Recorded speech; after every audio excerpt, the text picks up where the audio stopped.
Imagine handing over your hard-earned dues month after month, only to have your HOA tell a teenager he can just take your motorcycle off your driveway. What would you do if the board tried to gift your property to Karen's kid? It started on a bright Saturday when the neighborhood smelled like cut grass and coffee. I was on my porch steps with a chipped blue mug and a lazy plan: oil the chain, wipe the chrome, and take the bike down the river road before lunchtime.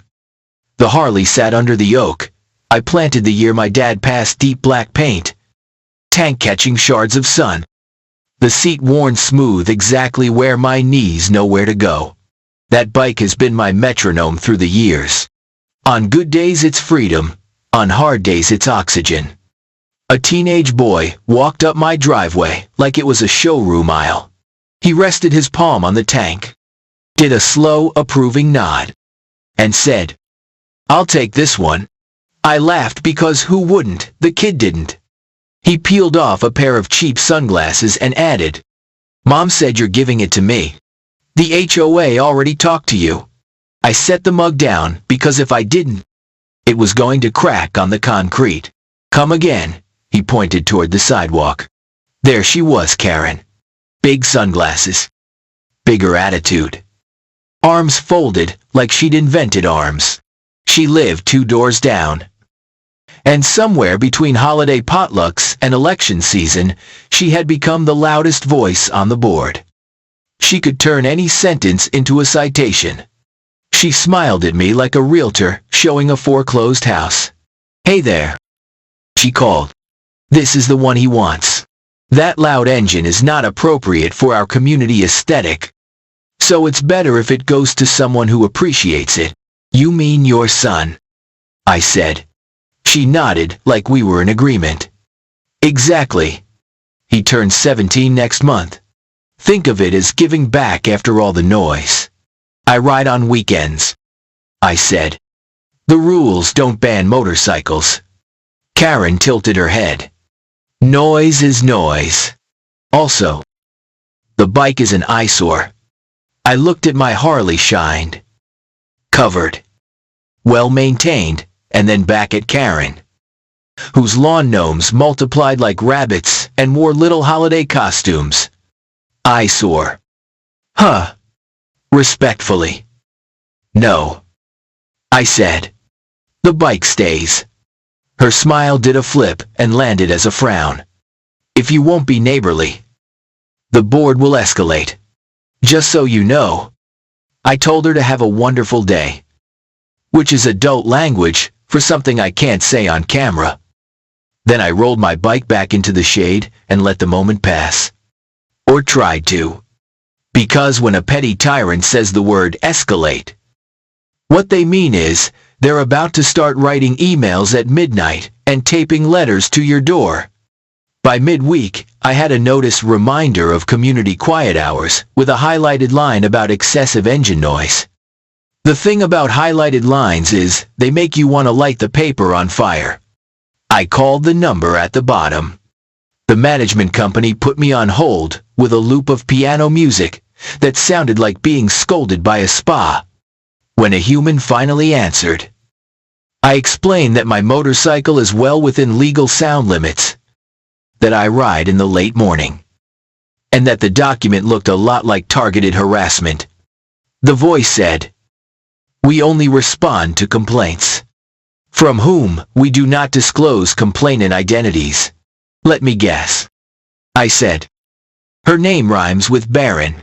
The voice cleared their throat. "Please be respectful."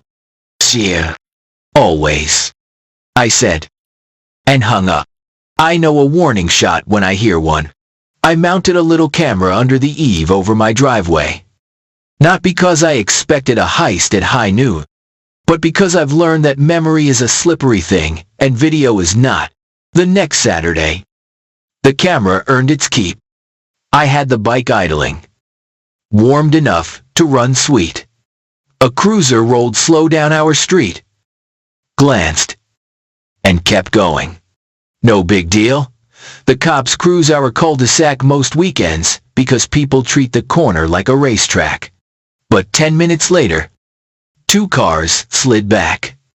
Lights off. Stopping just shy of my mailbox. The officers stepped out. Hands relaxed, but purposeful. One called. "Sir." "Step away from the motorcycle." What's this about?" I asked. "We received a report that a minor's property is being wrongfully withheld. Please, step away." I did. Palms out. Because I'm not about to get righteous on my own driveway, with 2 cops and a camera recording the stupidest thing in the world. Karen materialized like a storm cloud. Her son a few steps behind. Scowling. She pointed at the bike, with the authority of a game show host. "That's it. He promised it to my son." Then he reneged. "He's keeping it to be spiteful." The officer looked at me with a face I read as "this is above my pay grade." "Proof of ownership?" he asked. "In the house?" I said. "Top drawer of the kitchen desk." Title. Registration. Insurance. Been mine for I paused, steadying my mouth on the words. For over a decade. They retrieved the paperwork while I stood in the sun with my hands at my sides. The oak threw a broken pattern of shade over the tank. And a cicada did that summer saw song in the trees. It was an ordinary day, hijacked by a ridiculous idea. The officer returned with the folder. He checked the title. He checked the VIN. He nodded and handed it back. "It's his." Karen's face slid from triumph to tight disbelief. "You're making a mistake," she said. "He told my son." I shook my head. "No, I didn't," her son blurted. "Mom said you would give it to me." "That," I said, "is a different sentence." The officers left without writing a report. I thanked them for their time, because my mother raised me to be polite even when everything is sideways. Then I went inside and poured the coffee I hadn't finished. My hand shook just enough to splash a bit onto the counter. The camera thanked the boring angels of good decisions had caught the whole exchange. On Tuesday, a new letter. This one on HOA letterhead with words like verbal commitment and community trust. It accused me of creating a hostile atmosphere and suggested that the simplest resolution would be to transfer the motorcycle to the young man to promote harmony. By evening, an email arrived with a fuzzy scan of the same letter. As if the paper version might not have been insulting enough. That was the moment my brain stopped humming and started clicking. I called Mark, an old friend who works in the state attorney's office. We met in a mess hall on a base far from home. And he has one of those voices that makes complicated things simple. I told him the whole story, minus the part where I wanted to set the letter on fire and roast marshmallows over it. He listened, then said, "Sounds like they're trying to use the board's authority to pressure a private transfer. That's not a rule, that's a cudgel. Document everything. Keep your cool. And send me copies." So I did. Title, registration, video stills, a short statement of what happened, with dates spelled out and times as close as I could remember. I sent a thumb drive with the video because the office computers hate cloud links. Mark called back the next day. "We'll keep an eye on it," he said. "If they keep pushing, we can talk about civil coercion and harassment. For now, do not engage, except in writing." I wish I could tell you that made the board stop. People like Karen don't stop. They double down. There's a certain kind of power that feels better when you press it on someone else's neck. The HOA meeting was scheduled for a Thursday evening in the clubhouse, with the air conditioner that loves to complain. I showered, put on a collared shirt, and printed a neat little packet, a one-page timeline, a page of photos, and copies of the title and registration. I also printed a transcript of the best bit of the doorbell audio, the boy's voice saying, "Mom said you're giving it to me." I was not going there to fight. I was going to hold up a mirror. The clubhouse smelled like burned coffee and lemon cleaner. A half-dozen board members sat behind a folding table. Bill, the president, a soft-spoken guy who always waves when he walks. His dog banged a gavel that looked like it came from a high school play. Karen sat 2 seats down, surrounded by papers. Hair sprayed into a helmet of certainty. Neighbors filled the plastic chairs. Some curious. Some tight with judgment. Some tired of the whole circus. I took a seat in the second row and folded my hands. New business, Bill said, looking at a printed agenda. Complaint regarding engine noise and a disputed promise. Karen shot her hand up. I'll speak for the complainants. Bill gestured, go ahead. Karen stood and delivered a monologue that would have made a courtroom drama blush. I was a bad neighbor, she said. I misled her son. I caused distress. She mentioned community values more times than I have fingers on one hand. She wrapped it all in words like trust and safety and consistency. She sprinkled in a suggestion that my judgment might be impaired by the stress of living alone. You know, when someone pretends to whisper but speaks exactly loud enough for the back row that, when she sat down, Bill turned to me. Would you like to respond? Walked to the front and distributed my little packets. I never promised a thing. I said, here's the video still with audio transcript. Here's my title and registration. The officers checked everything. If there is a rule against owning a motorcycle, please show me where it is printed. If this is about taste, that's not the same thing as a rule. Bill read. And the room did that quiet rattle of pages, turning all at once. A neighbor named Mrs. Ortega raised her hand. I don't like loud vehicles, she said in her careful voice. But this seems personal. Another neighbor, Dan, who works nights, cleared his throat. I sleep fine on Saturdays, he said. The mower across the street is louder than his bike. Karen made a face like she'd swallowed a lemon.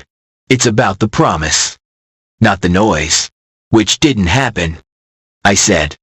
And if it had, it would still be my right to change my mind before any transfer, because the bike is mine. The secretary scribbled notes like sparks off a grinder. Bill sighed. We will take this under advisement. For now, no violations will be issued. Please refrain from personalizing disputes. Karen gathered her papers with the violent precision of a person who alphabetizes their spices. Her son stared at a stain on the carpet, like it was my fault the clubhouse had coffee stains. I went home and grilled chicken and tried to let my shoulders drop. The quiet lasted 3 days. Then a letter arrived on creamy paper with an embossed letterhead. A law firm. Of course. It accused me of causing emotional distress to a minor, of inducing reliance, and of refusing reasonable mediation. The letter demanded the immediate surrender of the motorcycle as restitution, or they would pursue all civil remedies. It closed with the line intended to scare regular folks, govern yourself accordingly. I poured a second coffee and read it again. It was serious. And also ridiculous. I called Mark. He listened, said a quiet woo, and told me to breathe. They're poking the wrong bear, he said. We'll draft a response. Do not call them. Do not reply directly. We reply once. With facts. The reply was a polite sledgehammer. It included my evidence.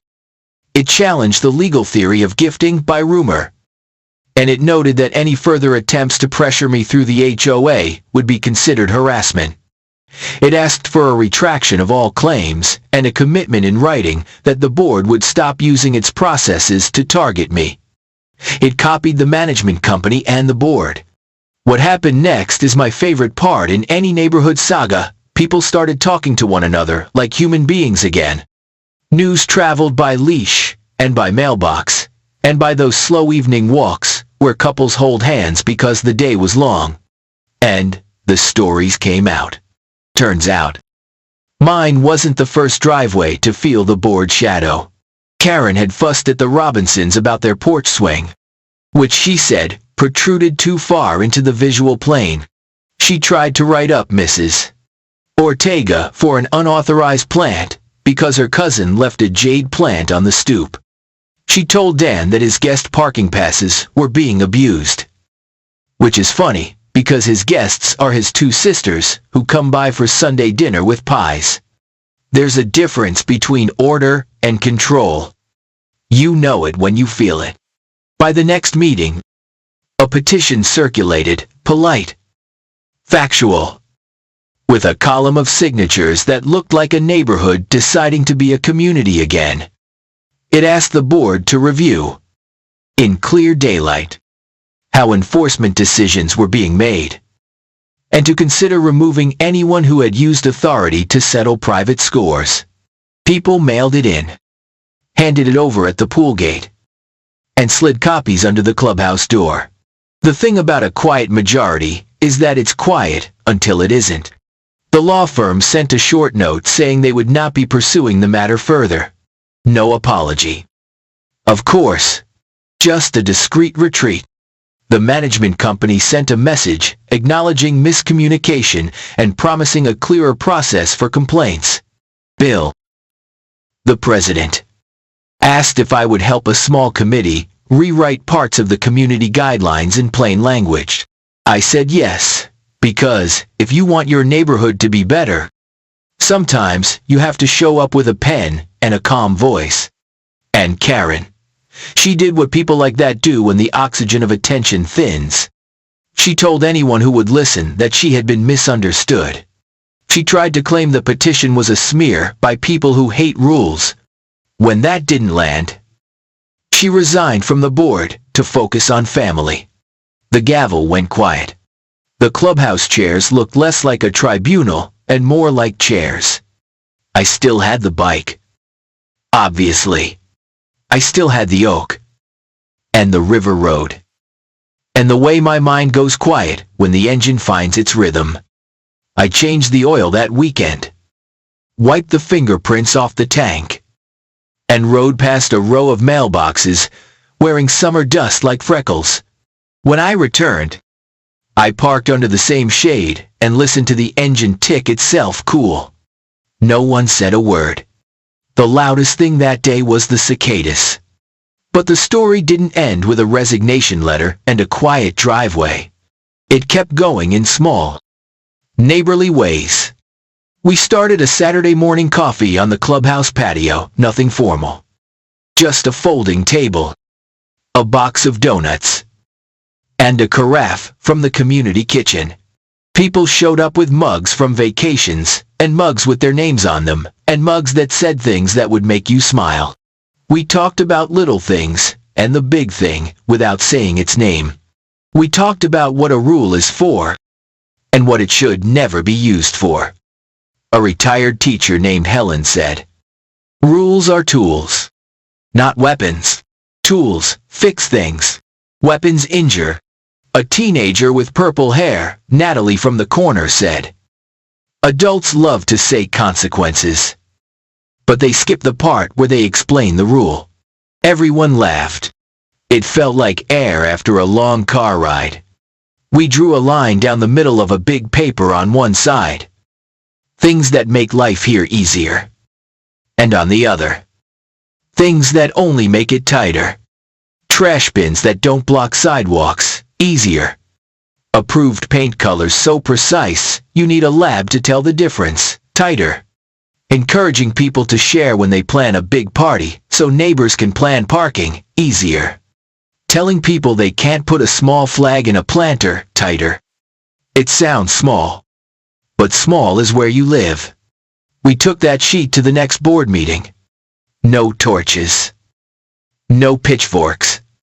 Just a list and a tone that said, We are neighbors, not suspects. When the board dissolved, the old courtesy violation form that could be sent anonymously without evidence. A cheer rippled around the room. You had to feel to believe. Sunlight through a cracked window. I wish that was the last time I saw the petty side of power.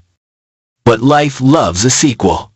A month after the letter war, I came home to a bright paper fluttering under my wiper blade. Improper parking. My truck's front wheel had kissed the lip of the sidewalk by an inch. Maybe less. Karen was off the board. But rules can be wielded by anyone who wants to feel tall. I took a photo, sent it to the new board, and asked if this was really who we planned to be. They voided the notice. Bill emailed me a single sentence that made me laugh out loud. The sidewalks will recover. Around that time, I met my new neighbor across the street. A nurse named Jamie who moved in with a rescue dog. A pit mix with a marshmallow head and eyes like old pennies. Some people flinch at dogs that look like him. Karen used to clutch her pearls when any dog bigger than a toaster walked by. Jamie brought a copy of the letter from her doctor that said the dog helped her sleep. And she asked whether she needed to file anything with the board. I told her to send the letter to the management company and copy me. And that if anybody tried to tell her otherwise, I'd bring a chair to the meeting and sit there until common sense returned. A week later, a man in a golf cart stopped at Jamie's driveway. He wore a polo shirt with the old board logo and a lanyard-like authority on a necklace. He said he was doing friendly compliance checks and that the dog needed a specific vest when outside. Jamie, bless her patient heart, said, "He is wearing a leash and a collar. We're following the law." He threatened a fine anyway. I stepped out and said, "No, you are not." He frowned, wrote something on a pad, and puttered off with the solemn dignity of a very official duck. I sent the board a calm note with the state statute quoted. And I CC'd the management company. Bill replied, "In under an hour, no fines will be issued. We will remind volunteers not to invent rules."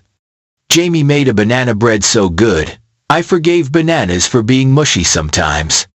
We sat on my porch with slices still warm and watched the sun turn the street the color of an old penny. And for a moment, the world was simple. Then came the day the tow truck showed up. It was a Thursday morning, heavy with humidity. The kind of air that sits on your shoulders like a sleepy cat.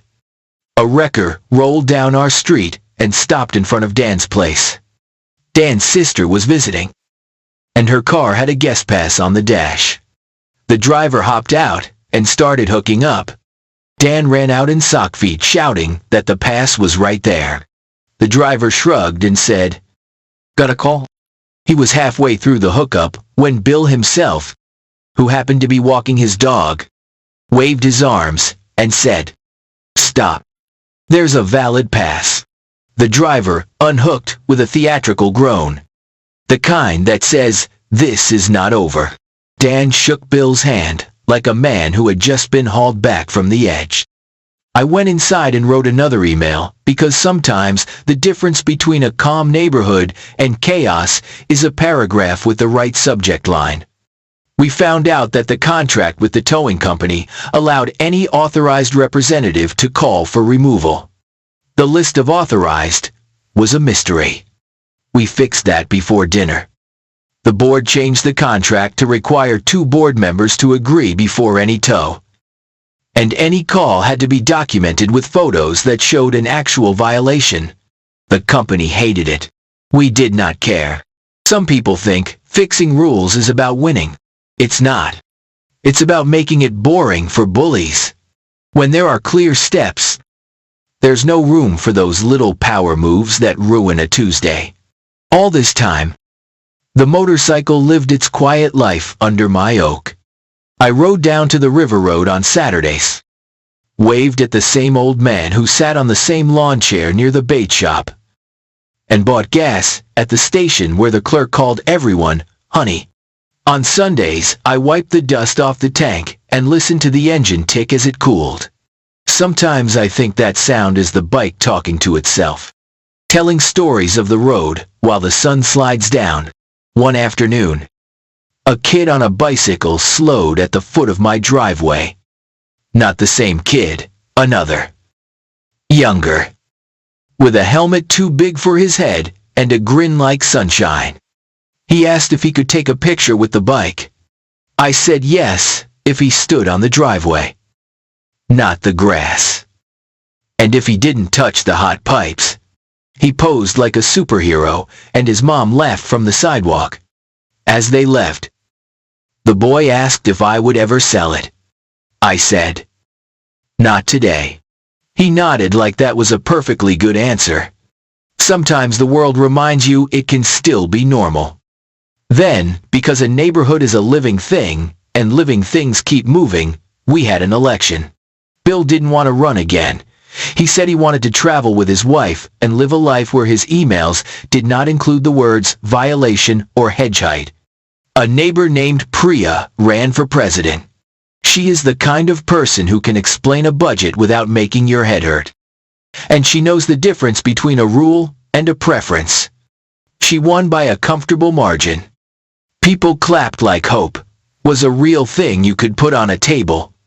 Priya asked me to chair a small committee to rewrite the guidelines in plain English. I said yes. Even though part of me wanted to avoid any more meetings in that fluorescent room. We met in living rooms instead. With snacks. Which is how all democracy should go. We cut sections that existed to regulate taste. We clarified quiet hours to match city law. And we created a clear, simple complaint process that required evidence and discouraged anonymous pile-ons. We also wrote a little preamble that said, in words your grandma would approve, we are a neighborhood, not a courtroom. We are here to help each other live next to each other without losing our minds. If a rule doesn't do that, it needs to go. We put it to a vote. It passed. Not unanimously, but with enough yeses to move the ship. The next morning, the sun came up like it always does, and the world looked one shade kinder. Every so often, I'd see Karen at the end of the street, picking up her mail with a jaw set so hard you could shelve books on it. She never said hello. I waved anyway because that's the man I want to be. Sometimes, I think the hardest part of living near a Karen is not the fines or the letters. It's choosing not to become a mirror image of that bitterness. Anger is a short-term fuel with a nasty exhaust. Late that summer, a storm rolled through with wind that made the oaks put their hands on their knees. Branches came down. Shingles lifted. The power blinked out with a sigh. After the rain, folks drifted outside the way people do after a shared scare. Blinking at the strange quiet, we set up a little charging station at the clubhouse, using a generator the landscapers kept in the shed. People brought extension cords, like lifelines.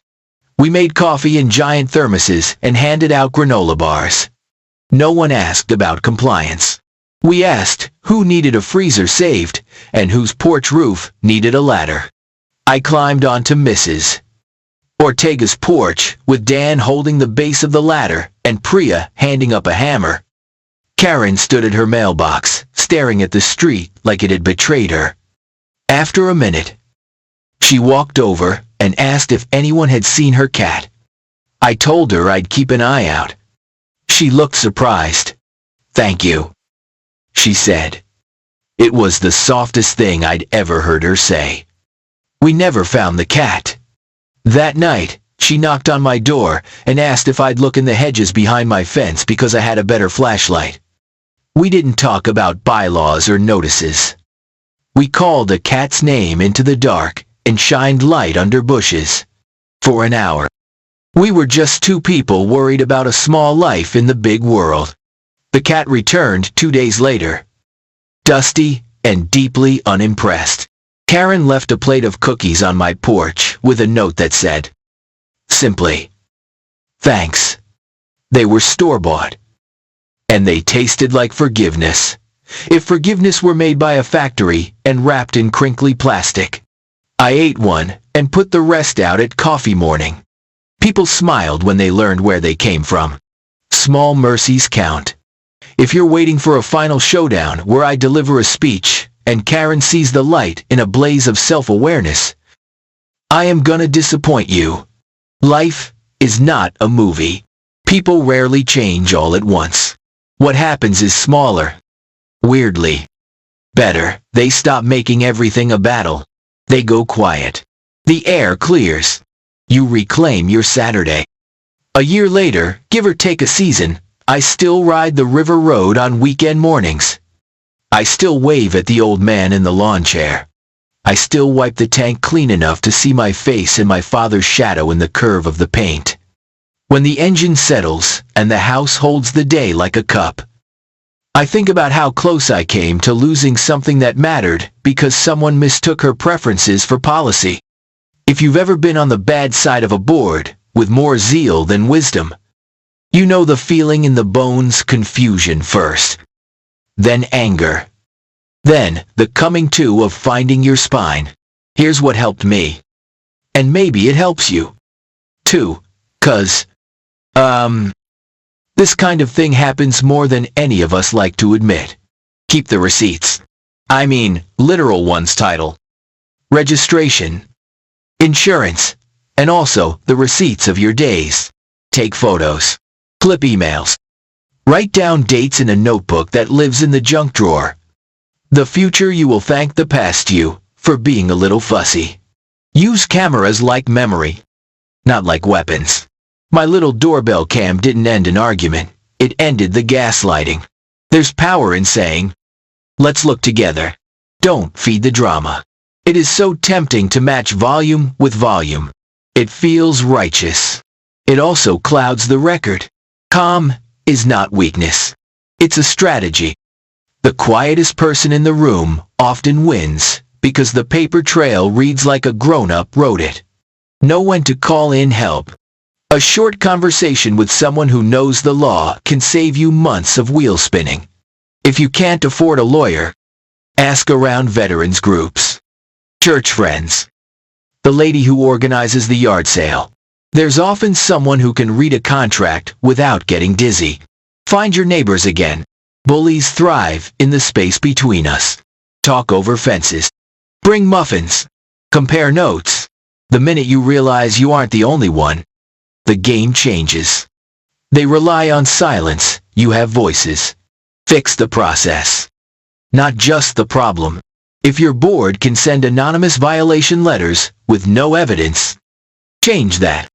If towing can happen because someone in a polo gets cranky, change that.